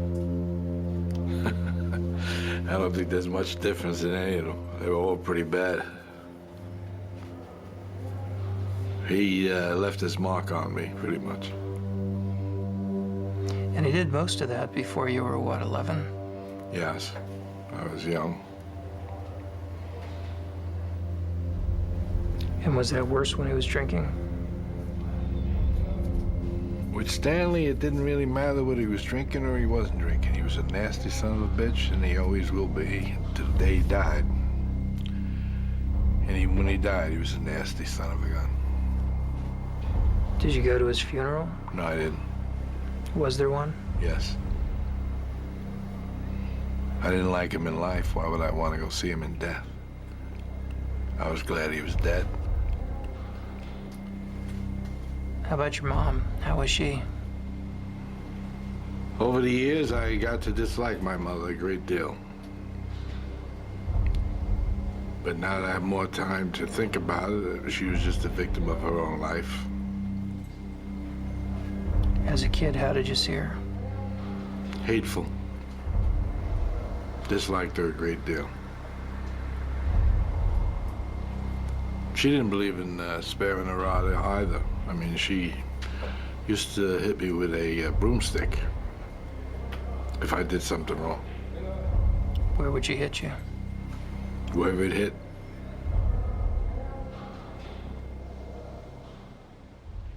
As Kuklinski grew older, he swore that no one would ever again treat him with disrespect. He held unreasonable grudges and would sometimes stalk his victims for days. How much would somebody have to humiliate you before you'd become obsessed with killing them? It would be the degree he humiliated me.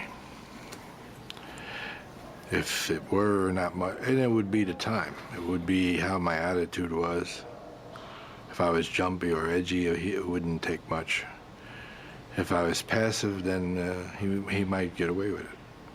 But no one really knew. I took a guy down one time, just following him around. He was with a few people. Now, as they went to the bar, this person decided he couldn't wait to get inside to urinate. He never did. Everybody else went in. He stayed outside to urinate. He urinated. He went comfortably anyway. He had an empty bladder. But I actually strangled him. From behind, I assume. Definitely. I actually did it in a way that's maybe this is original, and maybe not, I don't know. But I put the rope around his neck, twisted it, and threw him over my shoulder, and held him there. So actually, I was the tree hanging him. Yeah. And he eventually just stopped kicking. And I let it loose at one end. He slid down to the ground. I put him over by the garbage and left. Had you brought a length of rope with you? No, actually, this guy, these people had around and back at a bar. They must have lived upstairs. There was an apartment upstairs, and they had one of these things where they had rope across this thing, and they had a couple of these lines going across this way. And that's what I took. Talking about clothesline? Yeah. Now, what had this guy done to you? I didn't like him. He just made me mad for some reason or other. For me to track him and wait for him, I was mad at him for something. Do you remember what his body did while you were hanging him? Yeah, I was twitching and kicking. How long did it take? I don't really know. Didn't look at my watch, so I really couldn't say. You know, I kept him a while. Even after he stopped, I kept him a while just to make sure. Did you have another weapon with you? Yes. But this was quieter. It was more personal. I actually felt him die. Did you like that? Didn't do anything. But I mean, I did feel him die. I felt him go limp. And you got your relief? Yes. Basically, I didn't have any more pressure, no more tension. It was almost like a cure-all. Unbelievable.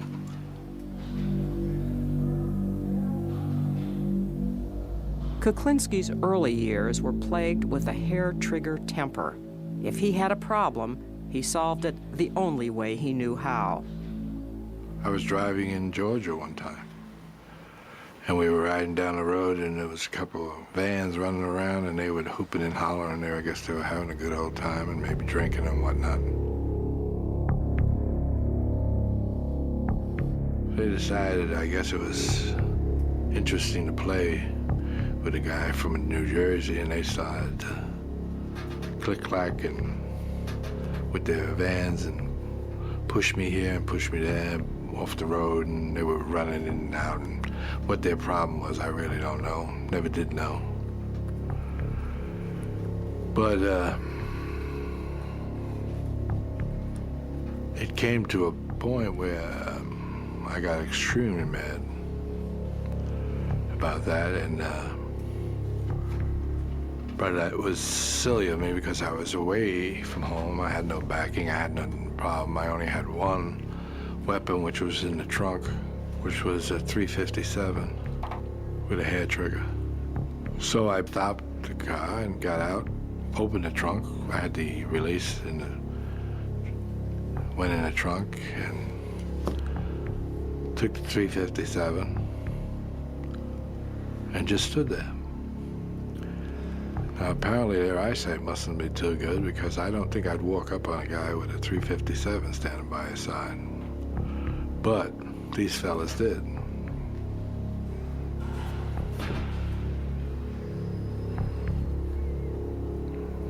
Foolish mistake. They all died.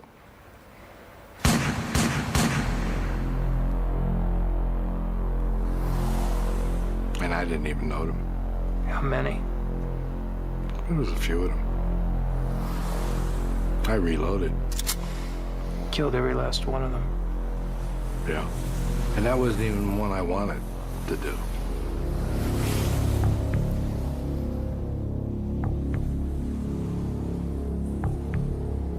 Do you think that what they did was a capital offense? What they did? You mean playing with me? Yeah. Well, they could have killed me. Well, they ran me off the road and I died. Bad behavior, no argument. Reckless endangerment. Reckless driving, host of bad things. Is it a capital offense they committed against you? Apparently. I did kill him. So to me, it must have been. Because when I had come to that point, and that point, that is the last point they come to. I don't back off once I go forward. Once I go forward and I take a gun, I do not back off. I didn't know how many they had. I didn't know what they had. They could have had guns. They could have had anything.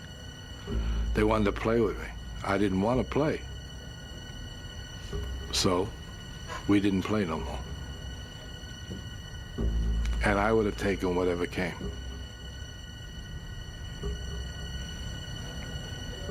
You almost made me mad. I know. What made you mad about that? I don't know, but you almost did. Can you figure out what it is? No. Try to look at it. Look at what made you mad there. I don't know. I think it must have been something you said. Yeah. Obviously, but I don't know what it was. Could it be that I was challenging you and it sounded judgmental? Could be.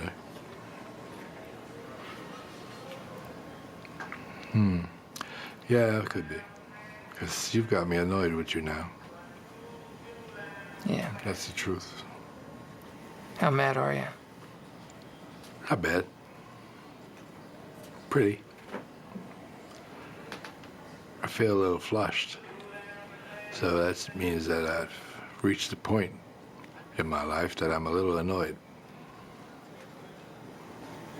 What would you like to do? Doesn't matter. I don't think it's gone to the point that I'm actually gonna do anything stupid. Just curious to myself why it happened. I don't know why it happened. I'm actually almost glad it did happen because you had a chance to see something, but I don't know why it happened. Did you feel I was criticizing you? Yes. Is that what did it? I think so. I think that's the part that did it. Who used to criticize you the most? Of course, my father. Yeah. In his 20s, Kuklinski's proficiency at remorseless killing caught the attention of the mafia, and he graduated from the impulse murders of his youth to his new career as a contract killer. He tells Dr. Dietz about his first murder for hire. He gave me a picture of him and a description of what he does and what he generally does and where he goes, places he goes. And so I went to the area where they said he might be, and I saw somebody who looked like him, similar to him. He had a knack for smoking, and they told me he smoked big cigars, Churchill cigars or something. So I pulled up alongside of him. At the time, I was riding a motorcycle. And I just said, Cuban? Are they Cuban? Looks like a good cigar. And he wasn't a happy camper, because he said, fuck you. And when he said, fuck you, he looked my way, and I got a clear shot of his face. It was a picture I had of the man they wanted, and I said, nah, don't fuck me, fuck you. And I just took this weapon out and blew his head off. It just disintegrated his, like you see a pumpkin get hit with a shotgun or something, they just spread out. And that's what happened. And light turned green about the time I shot him, and I left. Does it give you any response in your guts to see a man's head explode? It surprised me a lot. A response in my gut. What kind of response do we want? I don't know. I don't have any response. Most people, when they see horrible things, if they see somebody badly injured, certainly see something that awful, have a visceral reaction. They feel nauseated. They may want to vomit. It makes them very uncomfortable all over real fast. Did you get anything? No, it's a good thing I didn't have to vomit, because then I would have had real problems on that motorcycle. But I didn't have that problem.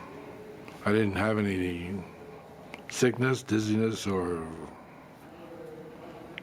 upset stomach or anything like that. It helped you adapt and cope not to care. Definitely. Not to care is much better. Because it's a weakness to care. That's right, it is.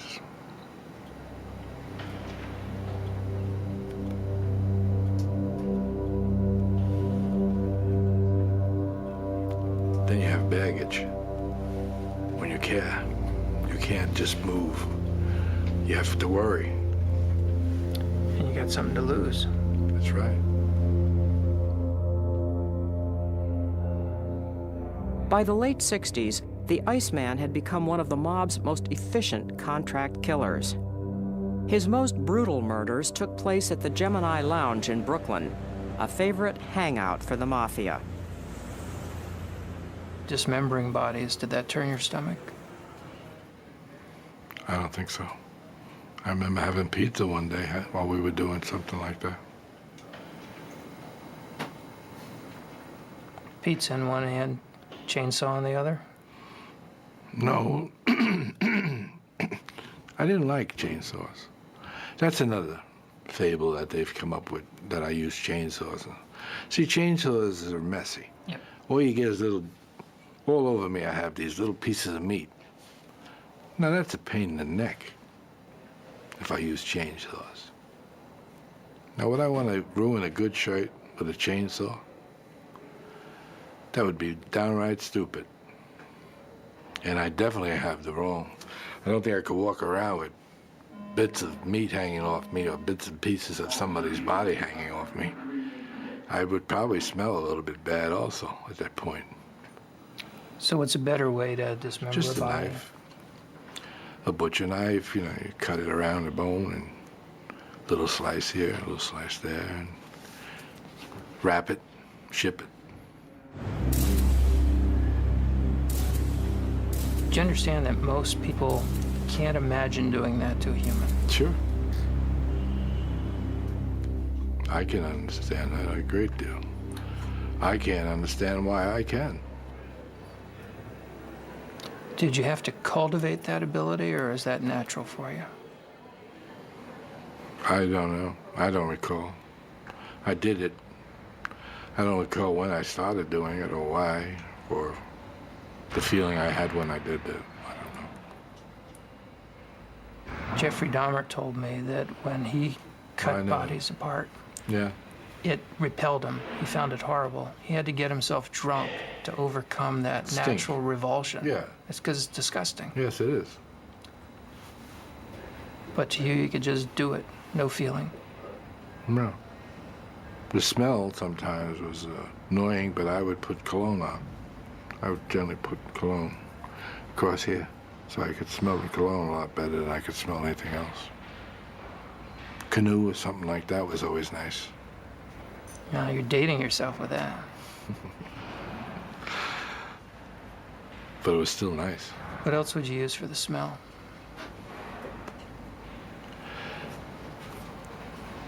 Spray, you know, any deodorizers, you know, spray, put it in the air, try to kill the smell. But the deodorizers actually were worse than the smell, because when they mingled, for somehow or other, they gave off a more distasteful smell. So what I would take is the bottle of Canoe and just throw it all over the walls and the floor and everything. And I'd have a $25 nice smell in the room. It was an expensive deodorant, but it worked. Guns, knives, strangulation, even cyanide were all part of Richard Kuklinski's repertoire of murder. He even froze some of his victims' bodies to confuse their time of death, earning him the name of Iceman.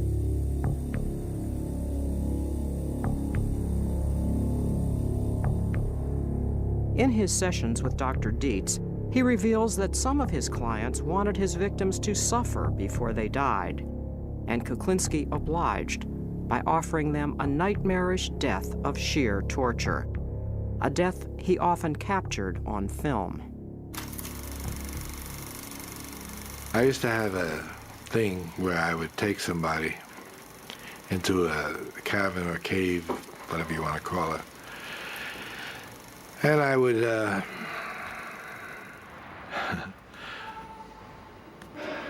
tie them up or tape them, their hands and their feet together,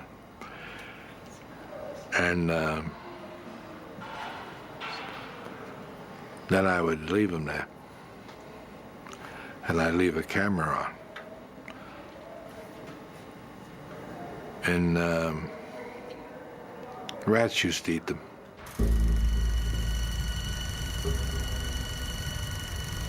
Rats used to kill these people.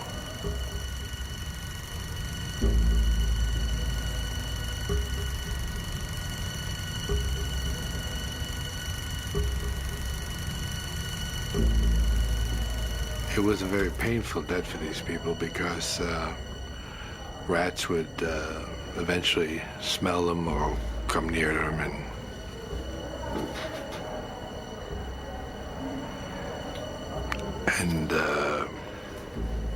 start nibbling away at them. The people would definitely scream and yell and holler and try to get away.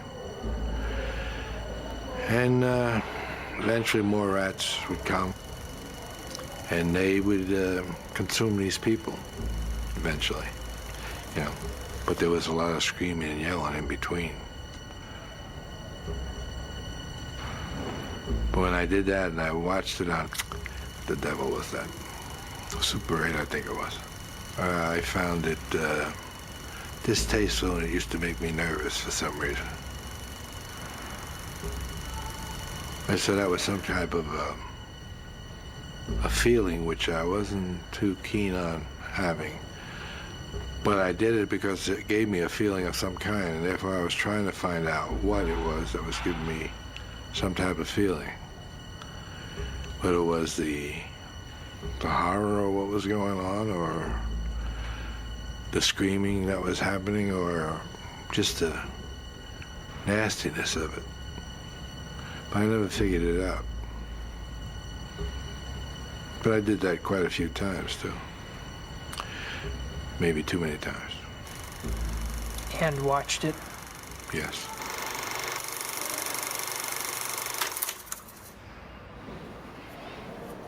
I beat a guy to death one time. I had blood in my shoes. His blood in my shoes. It just goes on that way. Had to throw all my clothes away. There I was driving a big Lincoln Town car with butt naked. Had a sheet wrapped around me.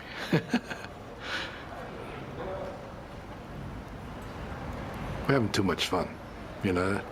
You realize that? I'm coming across like a nice guy. Nobody's gonna believe this. Nobody. I wouldn't believe this if I was watching this.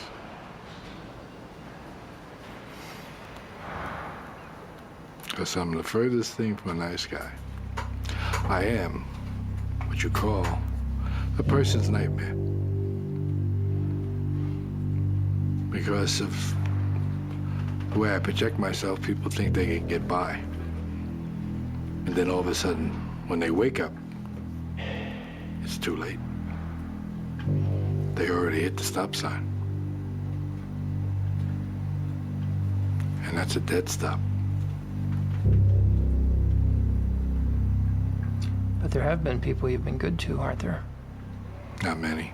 There have been people. I don't know what you consider good.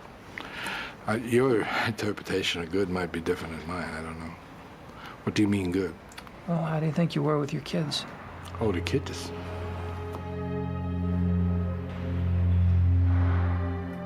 Now you're talking completely different. Now you're talking black and white.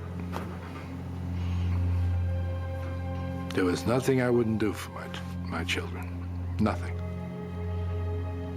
I'd kill everybody in this room for them. That's just to show you a point. Not that I would or want to, I'm just saying I would. If it meant I had to for them, I would do it without even thinking twice. It might upset me, it might hurt me, but I would do it. Does that answer your question? To a point, but then you're not sure. All right. Who else were you good with? Good with? There aren't many people I was good with. It was only my family. I was good to my family. And even those people I hurt. How? Just by being there. I was a nasty son of a gun. I am a nasty son of a gun. What would happen at home? You name it. Violence, I think they call it domestic violence. Yes, I've called it all. There's nothing I haven't done and nothing she hasn't put up with. I'm not proud of it. It's the way it is. I could say I'm sorry, what good would it do? I couldn't have been too sorry, I did it again. But yet I was sorry. I couldn't control it. It's one of those things. Couldn't control it. I found something I couldn't control. Almost a hate-love relationship. So I really loved the girl. But when I got mad, I forgot all that. And wound up hurting the person I loved. So, where did I really love her? I still hurt her. I got to trust her more than I trusted anybody in my whole life. She's the only person I ever really trusted. He reveals to Dr. Dietz how far he would go to prove his faith in his wife, even in the midst of a violent quarrel. I believe I tempted her to do it. I gave her a knife and told her, here's a chance you'll never get again, or something like that. And I turned around. Now she had a chance. She didn't do anything. She dropped it on the floor and walked away. And I left the house. There was a stabbing between your parents, wasn't there? Yes, there was. What room was that in? I don't remember. What happened? I don't remember. I don't know. Stanley stabbed Anna. Why, I don't recall. I don't remember what it was all about, but I remember it did happen, yeah. Stabbed her in the back. Yeah.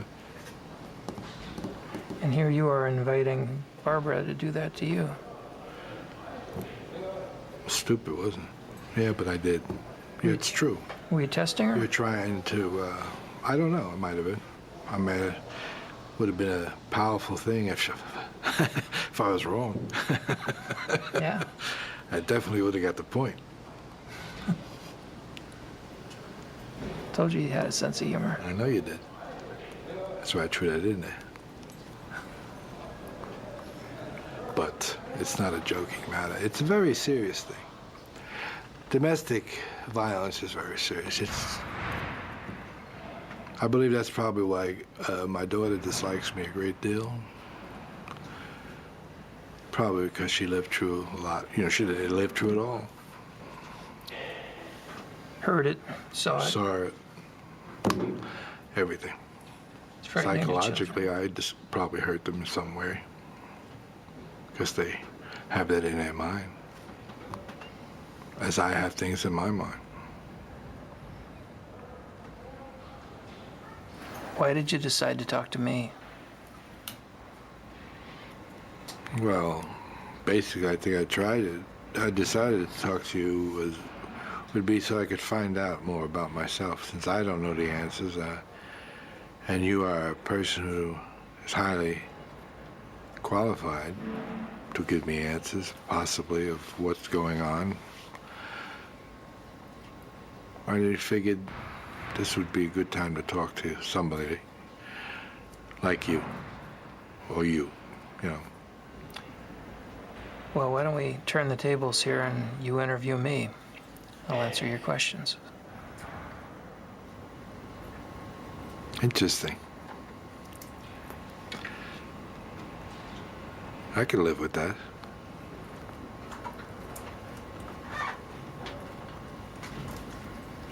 Just so happens I might have a question for you.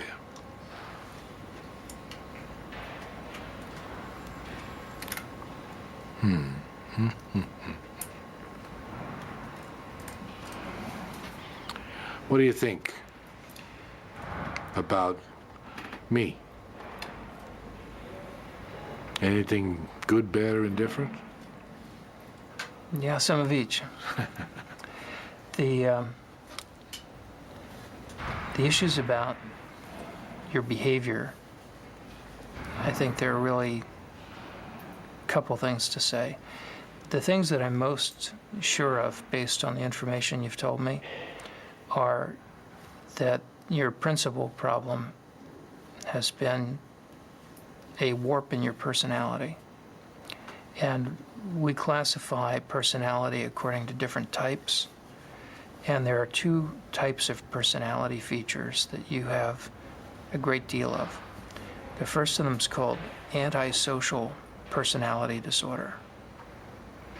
What it refers to behaviorally is someone who does not have a conscience, does not have remorse, does not feel a sense of guilt about most of the bad things they do, is impulsive and violent. The typical things we see before age 15 in people who earn that label are cruelty toward animals, cruelty toward people,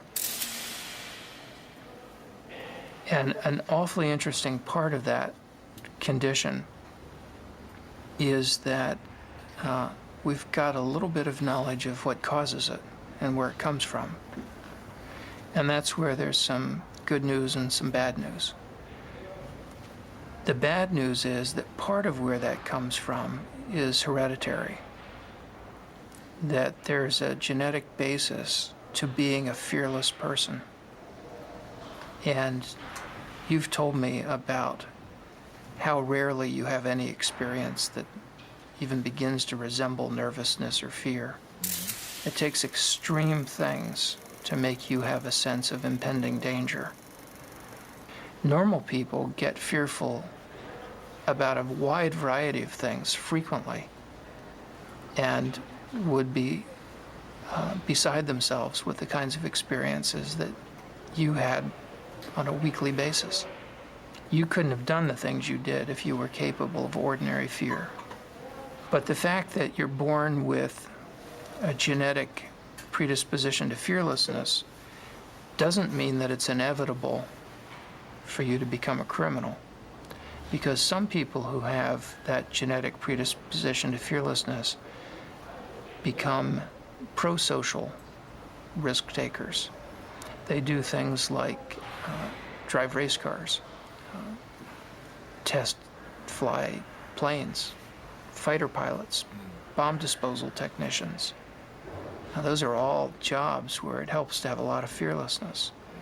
And in fact, some people in law enforcement are brave and have that same capacity to be fearless. And the difference between the people who grow up to be risk-taking good guys with white hats and the people who grow up to be risk-taking bad guys with a long, long rap sheet and a lot of crimes has to do with how their parents raise them. If you raise a kid with love and kindness and affection most of the time, you've got a good shot at their growing up to be decent, caring, loving human beings and treating their own kids well. But if you raise a kid the way Stanley raised you, with no love, no affection, constant abuse, beatings for no reason, all you teach is hatred. You make it impossible for that child to grow up and form strong attachments and loving, caring relationships, or to be willing to risk themselves to protect the world. So I think you got to be this kind of antisocial, psychopathic person, both by getting Stanley's genes and having Stanley's parenting and your mother's cold, standoffish way of treating you. In other words, that part of you was both born and made. But your own kids and your own grandchildren will turn out according to how you and Barbara raised them, despite whatever genetic influence there may be. The other thing that I think is true about you is another personality style, where I think it's fair to say that you've got the features of what we call a paranoid personality disorder.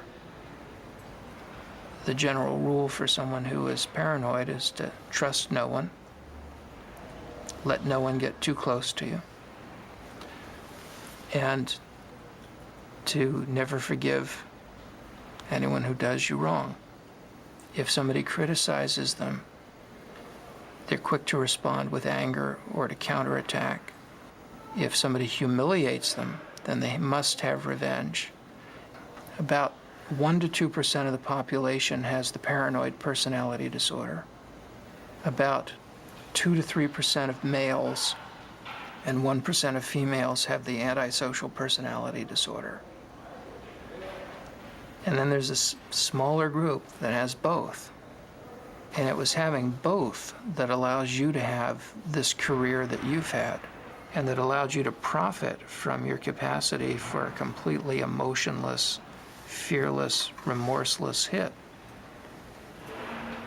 By being free of any conscience and also free of friends and of people who could bring you down, you were able to have a very long run as a successful contract killer, which is quite unusual. And you wouldn't have been able to do that had you not had both of those personality flaws in your line of work that turned out to be major advantages, kind of preconditions for a successful career. I appreciate you taking the time and explaining this to me. I am probably the loneliest person in the world because I have nothing I care for, and I can't make any friends to have any kind of a relationship, or so I've lost everything. I've lost everything I ever cared for, everything I ever wanted. It's down the toilet. Since there is no love in my life, I must have something to replace it, so I replace it with hate. Constant hate, constant reminder to hate. What's that do for you? Keeps my left foot going in front of my right foot. Keeps me moving. Without it, I would probably just plop down someplace and have no reason to continue. Is that all you've got left is hate? That's all I've got left. Everything that I ever cared for is gone. Everything I ever liked is gone. Everything that meant anything to me is gone. So hate. That's all you started with, too. Then I've come full circle. It's time for me to die.